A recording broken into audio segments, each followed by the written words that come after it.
Ya, pemirsa, Mahkamah Konstitusi memutuskan bahwa pemerintah wajib menggratiskan pendidikan dasar jenjang SD dan SMP, baik sekolah negeri maupun swasta. Seperti apa implikasi putusan ini terhadap dunia pendidikan di Indonesia? Kita akan membahasnya bersama dengan Koordinator Nasional Jaringan Pemantau Pendidikan Indonesia atau JPPI, Ubaid Matraji, dan juga analis kebijakan pendidikan UPI, Prof. Cecep Darmawan. Dan sebelumnya juga kami sudah berusaha untuk menghubungi dari Kemendikbudristek, begitu, tetapi sampai dengan saat ini masih belum bisa bergabung bersama dengan kami. Sayangnya, tetapi kita lanjutkan perbincangan bersama dengan narasumber kita yang sudah hadir. Baik, Pak Darmawan, Prof, dan juga Mas Aji, selamat malam. Selamat malam. Selamat malam. Baik, terima kasih sebelumnya sudah berkenan bergabung bersama kami di Berita Satu Utama, Prof dan juga Mas Aji.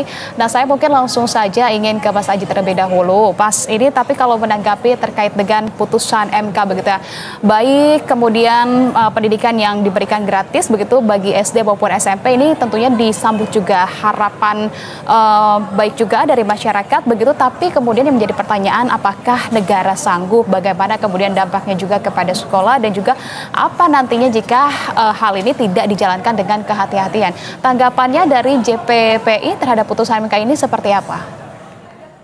Ya, jadi putusan ini kami bersidang sudah lama sekali ya. Dari tahun 2023 kita memasukkan berkas sampai persidangan selama kurang lebih 1 tahun 2024 kita full menjalankan persidangan. Dan pertanyaan yang paling sering diulang-ulang oleh hakim adalah, kalau permohonan pemohon ini saya kabulkan, itu negara punya uang nggak mengeksekusi, mengimplementasikan? Sehingga kita datangkan banyak keterangan ahli, kemudian hakim juga mengundang para ahli untuk bisa menjawab pertanyaan itu.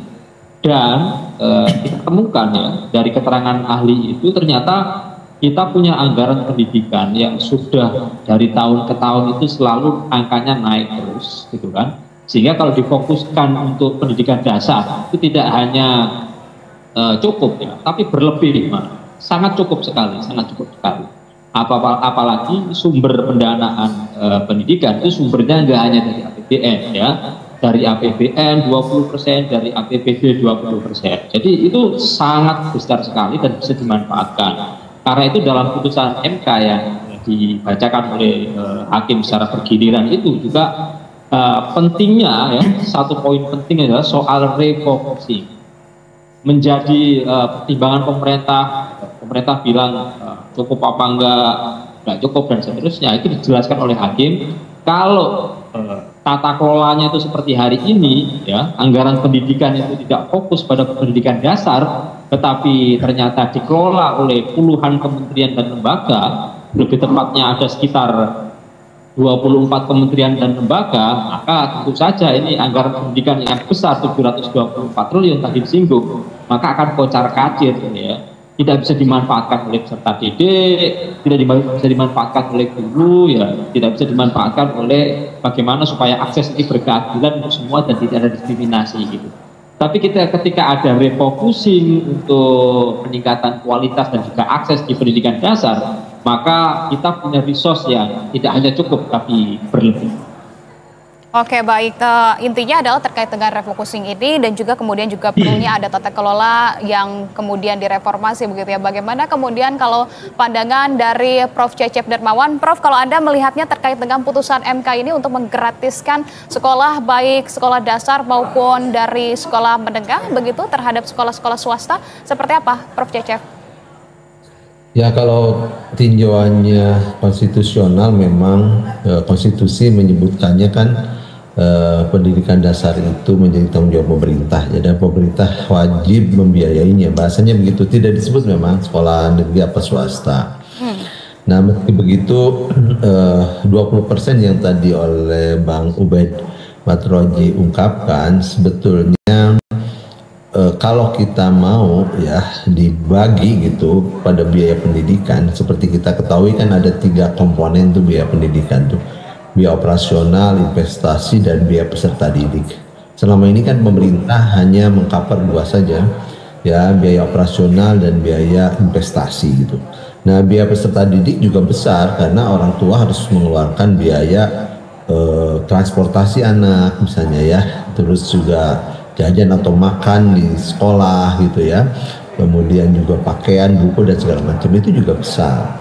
Jadi hemat saya pemerintah sekarang tinggal bagaimana meramu kembali gitu ya, refocusing dana pendidikan 20% itu coba diurut dengan baik seperti apa. Tapi saya sih punya keyakinan meskipun 20% belum akan ya mencukupi anggaran pendidikan yang ideal, apalagi dengan masuknya misalnya SD SMP swasta. Tapi putusan MK itu sudah patut diapresiasi tentu ya, hanya implementasinya di dalam putusan itu juga kan apa bahasanya ya, sesuai dengan kemampuan pemerintah, jadi mungkin bisa bertahap ya, tidak bisa langsung putusan sekarang dilaksanakan seluruhnya, saya yakin belum akan bisa ya. Nah, oleh karena itu perlu bertahap dan perlu realita juga bahwa SD SMP di Indonesia ini saya lihat belum standarisasi secara ideal ya, masih banyak gedung SD SMP yang negeri itu ya belum sesuai dengan standar yang seutuhnya yang ideal. Jadi negeri saja banyak persoalan ya. Kemudian pemerintah sekarang juga harus bertanggung jawab ya dari sisi pembiayaan kepada swasta. Nah, ini makanya persoalan ini harus diurut deh, bagaimana menyusun grand design ya soal pembiayaan pendidikan dengan baik. Sehingga ya di luar negeri juga, negara-negara maju memang swasta juga berbayar ya, gitu ya, berbayar dalam beberapa negara, tapi ada juga beberapa negara yang memang bisa mengcover ya. Jadi itu juga kasus per kasusnya. Sekarang kita dengan anggaran 20% itu menurut saya sih belum akan mampu kalau mengcover seluruh swasta ya. Tapi mungkin secara bertahap gitu, secara bertahap, dan tentu yang diutamakan ya menurut saya yang negeri dulu tuh dibenahi ya. Setelah itu swasta-swasta yang dianggap butuh bantuan, swasta yang sudah mandiri saya kira nanti aja disentuh di akhir ya.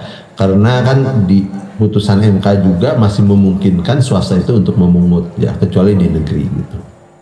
Prof, apakah artinya dengan pernyataan Anda tadi ini terkait dengan meningkatkan, apakah kemudian akan meningkatkan akses dan juga kualitas pendidikan, atau malah sebaliknya ini malah akan memicu ketidakadilan baru begitu antara sekolah negeri dan juga swasta? Karena tadi sepertinya masih banyak juga persoalan yang dihadapi oleh sekolah-sekolah negeri begitu ya, mengingat beban ataupun dari anggaran hanya dialokasikan adalah sekitar 20% begitu, baik untuk pendidikan dasar dan juga untuk pendidikan ini begitu, terutama ditambah lagi dengan sekolah-sekolah swasta begitu ya. Nah, tapi kalau kita lihat di sekolah-sekolah daerah, swasta daerah begitu ya, bahkan mereka saja sebenarnya membantu juga dari pemerintah ketika memang anak-anak yang tidak bisa masuk pada sekolah negeri begitu, mereka akan masuk pada sekolah swasta yang memang sekolah swasta menengah ke bawah begitu ya. Mereka pun untuk hidup rasanya segan, untuk mati pun tak mau begitu, mereka malah yang memperjuangkan. Seperti apa kalau terhadap kasus ini, Prof? Ya, saya pernah punya ide begini ya. Jadi kalaupun mau sekarang bertahapnya adalah kepada personnya, bukan pada sekolahnya dulu, gitu ya. Karena sekolah-sekolah swasta juga sebagian itu dapat dana BOS. Artinya pemerintah sudah memberi bantuan kepada swasta.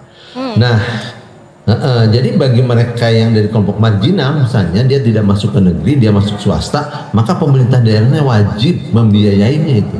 Membiayai ya, biaya untuk kelangsungan sekolah anak itu. Jadi SD SMP ya, terutama SD SMP gitu. Nah, itu dibiayai walaupun dia swasta gitu ya, dari kelompok marginal. Bahkan sebenarnya ya di SD SMP SMA, bahkan di perguruan tinggi juga ada ada kewajiban pemerintah untuk mengcover dari anak-anak yang kurang mampu itu, yang namanya beasiswa. Jadi hemat saya, kalau pemerintah sekarang belum seutuhnya mengcover untuk swasta itu, dahulukan anak-anak yang memang butuh bantuan, walaupun dia di swasta, dibebaskan ya biaya persekolahannya, gitu, dari biaya investasi dan operasional, bahkan diberi beasiswa untuk biaya personaliannya, personalisasinya gitu. Oke, baik. Artinya perlu ada klasifikasi terhadap sekolah-sekolah swasta itu juga begitu ya. Nah, Prof dan juga Mas Ubaid, kita masih akan lanjutkan perbincangan, tapi kita akan menyimak terlebih dahulu seperti apa sebetulnya tanggapan dari warga terkait dengan putusan MK ini. Dan pemirsa, MK karena sudah memutuskan bahwa pemerintah wajib menggratiskan sekolah SD hingga SMP swasta, lantas bagaimana pendapat dari warga? Sudah ada reporter Berita 1 Basudiwa Supraja dan juga juru kamera Indra Bramanteo yang akan melaporkan dan juga melihat begitu ya, mencari pandangan dari warga seperti apa kira-kira tanggapannya. Diwa, selamat petang. Diwa, silakan dengan laporan Anda. Selamat petang, Diwa. Selamat petang. Ya. Baik, kita masih akan menantikan informasi update-nya bagaimana kemudian tanggapan dari warga terkait dengan hal ini. Kita akan lanjutkan terlebih dahulu begitu ya, dialog bersama dengan Mas Ubaid dan juga Prof Cecep. Saya ingin ke Mas Ubaid kalau begitu. Mas Ubaid, terkait dengan anggaran 20% terhadap pendidikan ini sebetulnya apakah memang sudah cukup sejauh ini begitu bagi untuk menganggarkan pendidikan kita, atau memang ketika ditambahkan adanya subsidi begitu ya bagi sekolah-sekolah swasta mungkin tidak ini akan mencukupi, mungkin tidak kalau negara ini mampu juga begitu. Tapi faktanya juga bahwa sekolah sampai dengan saat ini, Mas Ubaid, ini masih banyak yang kekurangan juga. Banyak juga sekolah swasta kecil yang bilang kalau ketika mereka ini dilarang begitu meminta biaya dari orang tua para siswa, ini juga mereka bisa jadi malah tutup buku, Mas Ubaid. Sebenarnya uang pendidikan dari anggaran 20% itu nyangkutnya kemana? Kenapa kemudian harus direfocusing lagi, Mas Ubaid? Iya, jadi ternyata kan anggaran pendidikan 20% selama ini itu kan nyangkut di mana-mana. Bayangin saja, apa hubungannya Kementerian Pertahanan dengan pendidikan? Ada anggaran pendidikan nyangkut di Kementerian Pertahanan, nyangkut di kepolisian, nyangkut di Kementerian Keuangan, nyangkut di Kementerian Tenaga Kerja, nyangkut di mana-mana, gitu kan? Itu yang membuat anggaran pendidikan kita ini nggak bisa dirasakan guru, katanya guru belum sejahtera. Nggak bisa dirasakan oleh peserta didik, katanya biaya sekolah ini kenapa tambah tahun tambah mahal sehingga mengakibatkan ada banyak di sekolah gitu. Jadi sebenarnya kita punya anggaran yang sangat besar, cuman karena kita nggak punya prioritas, ya kan? Kita malah dibuat bancaan di bagi rame-rame ke kementerian dan lembaga, sehingga dampak terhadap penguatan akses secara setara dan berkeadilan itu tidak dirasakan oleh masyarakat ya, secara kualitas juga masih buruk. Kemudian yang kedua ya, yang juga sangat di highlight oleh Mahkamah Konstitusi ada soal 20%. Yang diingat dari 20% itu jangan 20%-nya. Yang perlu diingat tadi disebut oleh Prof Cecep itu adalah 20% itu minimal. Yang namanya minimal, jadi undang-undang dasar ini memerintahkan pemerintah wajib membiayai minimal 20%. Artinya kalau 20% belum cukup, ya ditambah 21%. Belum cukup, ya ditambah 22% gitu. Nah, yang ketiga, poin ketiga, kami pemohon juga sudah membuat perhitungan ya. Sebenarnya kalau kurang itu kurang berapa? Kalau misalnya cukup itu berapa kebutuhan yang dibutuhkan?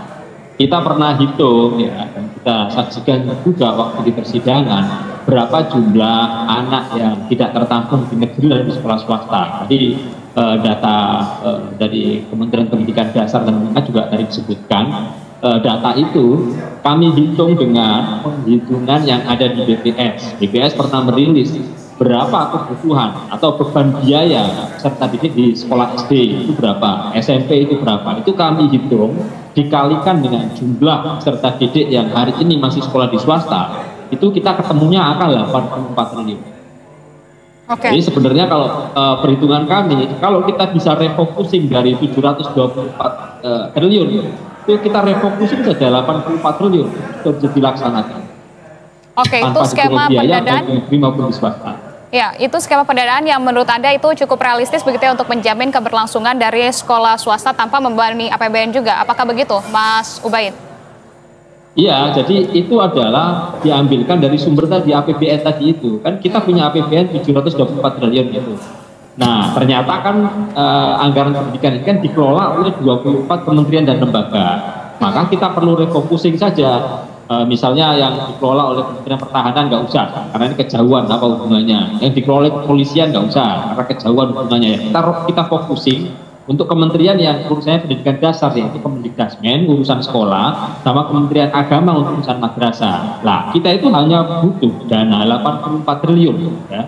Menurut hitung-hitungan kami waktu persidangan yang kita beberkan itu, sehingga itu sudah bisa ya mengcover seluruh tadi yang disebutkan oleh Prof. Cecep tadi, beban biaya yang harus ditanggung oleh orang tua itu berapa. Nah, kita patokannya adalah penghitungan BPS dan itu ketemunya adalah 84 triliun.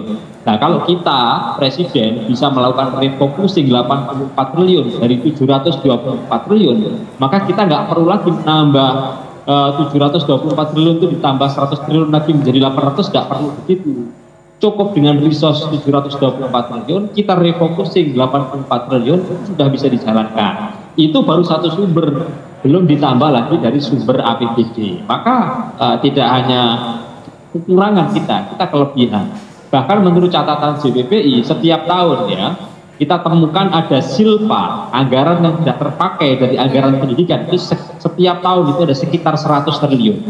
Artinya kalau kita mengandalkan dana silpa saja dari anggaran pendidikan yang 20% itu sudah lebih dari cukup. Oke, baik. Kalau begitu, Prof, nanti saya akan meminta tanggapan Anda apa kemudian resiko jika perlu kita awasi begitu ya. Oke, tapi sepertinya ini kami masih belum siap juga terkait dengan tanggapan warga. Begitu saya langsung saja ingin ke Prof. Cecep. Prof. Cecep, jadi resiko yang perlu diawasi begitu ya ketika mengimplementasikan sekolah swasta gratis ini apa saja yang perlu diawasi? Karena memang ketika ini tidak diawasi dengan baik ini akan dikhawatirkan begitu ya, tidak tepat sasaran begitu loh, Prof. Ya, jadi kalau disebut digratiskan biaya itu biaya yang mana ya? Apakah seluruh biayanya, biaya investasi atau dengan biaya operasional atau biaya operasional saja yang disebut dengan SPP atau iuran ya? Yang mana gitu? Nah, kalau seluruhnya dibebankan pada pemerintah, saya tadi katakan itu belum akan cukup karena kan biaya investasi itu besar ya. Ya gedung, sarana prasarana gitu ya, itu biaya investasi.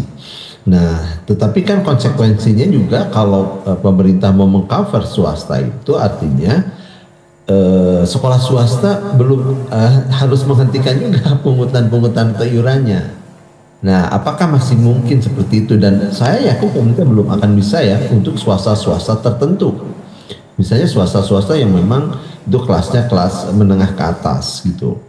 Jadi memang MK sudah berpikir saya kira tentang itu, makanya masih dimungkinkan swasta itu memungut. Artinya pemerintah kalau memang belum mampu ya silakan swasta masih boleh memungut gitu maksudnya. Ya, dan itu ada rentang waktu. Tetapi ya bagi masyarakat yang marginal itu dulu Mbak ya, bagi masyarakat marginal mau dia sekolah di swasta manapun mestinya itu juga digratiskan itu dulu. Ya, sebelum soal SPP-nya semua siswa digratiskan. Karena begini juga ya, saya termasuk orang yang bagi mereka di kelompok menengah ke atas jangan ditutup juga peluang untuk kalau di swasta tetap iuran gitu. Kalau di negeri bantuan atau sumbangan ya. Itu jangan ditutup karena realitasnya sekarang dana BOS juga sebetulnya hanya mengcover 20-25% saja dari kebutuhan sekolah. Sementara sekolah nggak boleh mungut. Jadi ini juga realitanya harus adil ya. Kita menuntut sekolah berkualitas, tapi dananya ya misalnya hanya mengcover sekian persen dari 100%. Jadi suatu yang agak sulit ya untuk ditempuh oleh sekolah-sekolah. Oleh karenanya kalau mau refocusing, saya sepakat dengan Bung Ubaid ya. Tadi mungkin yang dimaksud Bang Ubaid itu adalah sekolah-sekolah atau pendidikan kedinasan kan Pak ya, yang ada di kementerian-kementerian itu. Nah itu memang harus dikaji ulang sejauh mana sih pemerintah itu konsisten terhadap 20% anggaran pendidikan itu gitu ya. Karena MK sendiri kan pernah membuat putusan tuh bahwa 20% itu jangan lupa ya, MK menyebut gini termasuk gaji guru, gaji dosen. Nah harusnya MK mencabut juga putusan itu gitu ya. Kalau konsisten 20% untuk biaya operasional dan investasi gitu, harusnya jangan dimasukkan dong gaji guru, gaji dosen dalam hitungan 20%. Nah gitu Mbak, ini jadi putusan bersayap juga, kena juga pada putusan MK-nya sendiri gitu loh. Oke, baik. Terlebih kalau kita berbicara dana BOS, ini juga kita sering menemukan adanya temuan begitu ya, bahwa dana ini juga seringnya cair telat, kemudian yang cairnya 3 sampai 6 bulan sekali juga. Nah, artinya memang pemerintah juga harus terus mencari titik temu begitu ya, antara keberlanjutan fiskal dan juga dari keadilan sosialnya. Nah, tapi kalau menurut Anda, Prof, melihat skema ini ataupun putusan ini, apakah kemudian ada tidak sih kemudian resiko komersialisasi yang tersamar sekolah swasta jika biaya diatur tetapi kualitas layanan tetap berbeda, Prof? Ya, pendirian sekolah swasta itu kan dia di bawah yayasan ya, atau perhimpunan atau perkumpulan gitu. Dan itu sudah jelas sekolah itu nirlaba, tidak boleh nyari untung di sekolah. Kalaupun ada untung harus dikembalikan kepada biaya investasi. Itu prinsipnya. Jadi sekarang kalau memanfaatkan momentum untuk cari untung, ya menurut saya salah kaprah gitu ya. Justru harusnya kalau ada keuntungan besar dari sekolah swasta itu tadi ya bisa mengcover sisa siswa yang sesungguhnya mereka tidak mampu. Ya kalau pemerintah misalnya mensubsidi sekian orang, ya ditambah oleh pihak yayasan. Nah, kita itu seringkali ya salah menafsirkan, jadi seakan-akan gitu yayasan itu ya mengcover itu. Harusnya kan yayasan itu mendirikan sekolah itu kan harusnya si yayasan itu adalah yayasan yang mampu ya gitu ya. Jadi jangan hanya sekedar ngambil uang itu dari iuran siswa ya, tetapi harusnya yayasan mendirikan sekolah itu yayasannya mampu mendirikan gedungnya, mampu membiayainya, mampu operasionalnya gitu. Itu namanya yayasan gitu ya. Jadi bukan cari untung yayasan itu, tapi dia lembaga sosial yang mengabdikan diri kepada masyarakat, dikembalikan kepada hakikatnya itu sendiri. Jadi kalau sekarang justru momentumnya mencari untung untuk seperti itu, ya salah kaprah sih menurut saya. Oke, baik. Lantas seberapa siap Bang Ubaid dari pemerintah ini dapat melaksanakan putusan MK ini dari perspektif lapangan yang JPI amati seperti apa, terutama juga pengawasannya di tingkat daerah. Seperti apa sih Bang Ubaid? Iya, jadi keputusan ini sangat tergantung kepada respon Presiden dan juga political will dari Presiden. Karena ini kalau dialamatkan, ditanyakan ke Kementerian Pendidikan Dasar dan Menengah, pasti nggak bisa jawab, karena wewenangannya terbatas, gitu kan. Karena itu butuh Presiden respon secara langsung, political will dari Presiden, sehingga bisa ngajak rembukan dengan Kementerian Keuangan, Kementerian Dalam Negeri soal implementasinya, dan soal madrasah, kemudian Kemendikbudrismen, gitu kan, sehingga keputusan ini bisa segera dilaksanakan di lapangan. Saya pikir kita butuh peraturan, kita butuh perpres misalnya, ya harus segera dibuat supaya tadi yang dipertimbangkan oleh Prof. Cecep tadi soal biayanya berapa, biayanya bagaimana, termasuk sekolah swasta yang dilibatkan itu apakah semuanya, atau yang tadi dikasih disclaimer oleh Prof. Cecep tadi, apakah yang menengah ke atas tadi itu yang sudah bisa mandiri itu dilibatkan atau tidak, seterusnya itu bisa dipahami secara bersama baik oleh pemerintah pusat lalu diterjemahkan oleh pemerintah daerah.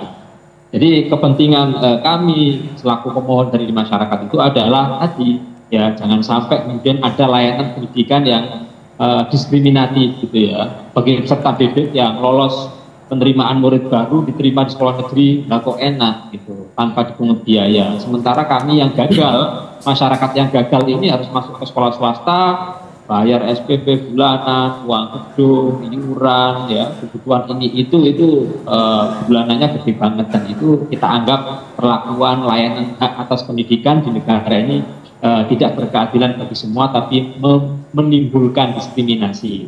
Nah, dengan adanya putusan MK ini, semoga ya pelaksanaan pendidikan dasar ini di SD dan SMP ini bisa dijalankan secara inklusif dan tidak diskriminatif. Ya.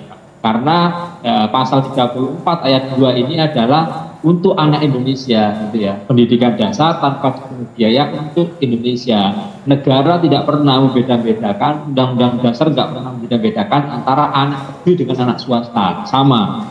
Sejak Sumpah Pemuda itu kita sama, kita adalah anak Indonesia. Karena itu undang-undang dasar menyebutkan anak Indonesia, ya, undang-undang Sisdiknas ya untuk anak Indonesia. Jadi ketika tidak disebutkan untuk swasta, untuk negeri, maka ini berlaku bagi seluruh anak Indonesia. Karena itu kami tidak setuju dengan tafsir versi pemerintah bahwa tanpa dipungut biaya itu hanya untuk anak negeri gitu.